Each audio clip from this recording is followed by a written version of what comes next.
இந்த மாதிரி கரண்ட்டில் யூஸ் பண்ணுற சால்ட்ரிங் மிஷினை தூக்கி போட்டுட்டு போர்ட்டபிளாக ஒரு சால்ட்ரிங் மிஷின் மேக் பண்ணலாம். அதுக்கு இந்த மாதிரி பென்சில் ஒன்று எடுத்திருக்கேன். இதில் கரெக்டாக ஒரு ஸ்க்ரூ ஒன்று ஏற்றிருக்கேன் சென்டரில், இதில் படுற மாதிரி.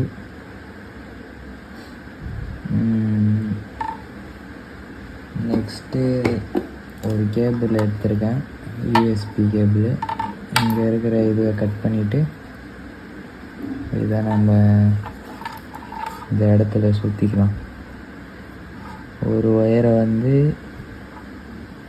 இந்த இதுவில் சுற்றிக்கோங்க, ஸ்க்ரூவில்.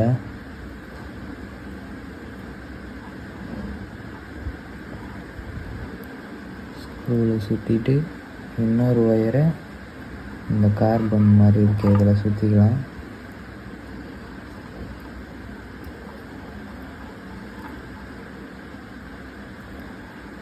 யூஸ் பண்ணுங்க.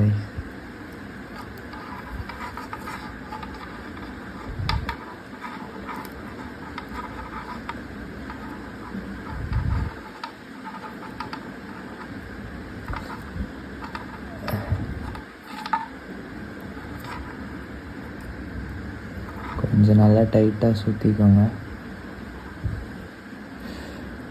இதை பார்த்தீங்கன்னா தெரியும், ஒரு கேபிள் எடுத்து ஒரு பென்சிலில் ஸ்க்ரூ போட்டு இங்கே ஒரு ஒயரு, இங்கே ஒரு ஒயர் சுற்றிருக்கேன்.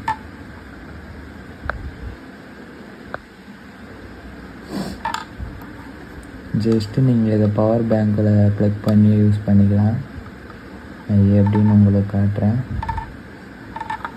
பவர் பேங்க் ஒன்று எடுத்துக்கலாம். நம்மக்கிட்ட இருக்கிற இந்த பவர் பேங்க்கை யூஸ் பண்ணிப்போம். இதில் ஜஸ்ட்டு இதை ப்ளக் பண்ணிவிட்டு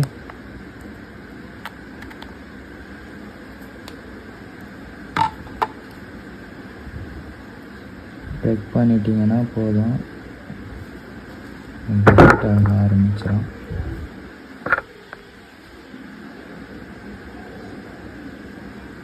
புகை வருது, பார்த்தீங்கன்னா தெரியும்.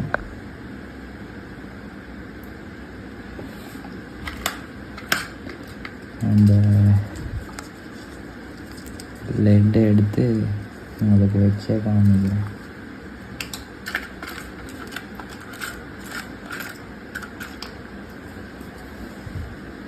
இந்த பார்த்தீங்கன்னா தெரியும்.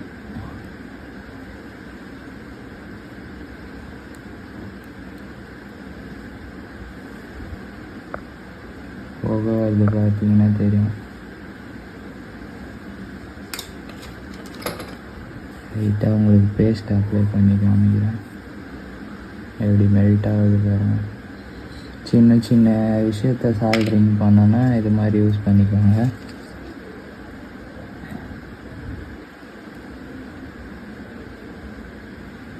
நல்லாவே ஹீட் ஆகுது. இந்த வீடியோ பிடிச்சிருந்தா சொல்லுங்கள். இதே மாதிரி நம்ம சார்ஜர் போட்டு யூஸ் பண்ணுற மாதிரி ரெடி பண்ணலாம். சின்ன சின்ன விஷயம் இந்த பவர் பேங்க்கில் தான் கனெக்ட் பண்ணியிருக்கேன். நல்லாவே ஹீட் ஆகுது. சின்ன சின்ன விஷயம் மட்டும் சால்ட்ரிங் பண்ண யூஸ் பண்ணுங்கள். இல்லைன்னா கரண்ட் இல்லாத சமயத்தில் யூஸ் பண்ணிங்கன்னா நல்லாயிருக்கும். ஓகே கைஸ், இந்த வீடியோ இதோட முடிச்சுக்கலாம். நல்லாவே யூஸ் ஆகுது. நீங்கள் இந்த வீடியோக்கு சப்போர்ட் பண்ணிங்கன்னா நம்ம ரீசார்ஜபிள் சால்ட்ரிங் மிஷின் மேக் பண்ணி வீடியோ போடுறேன். Bye guys.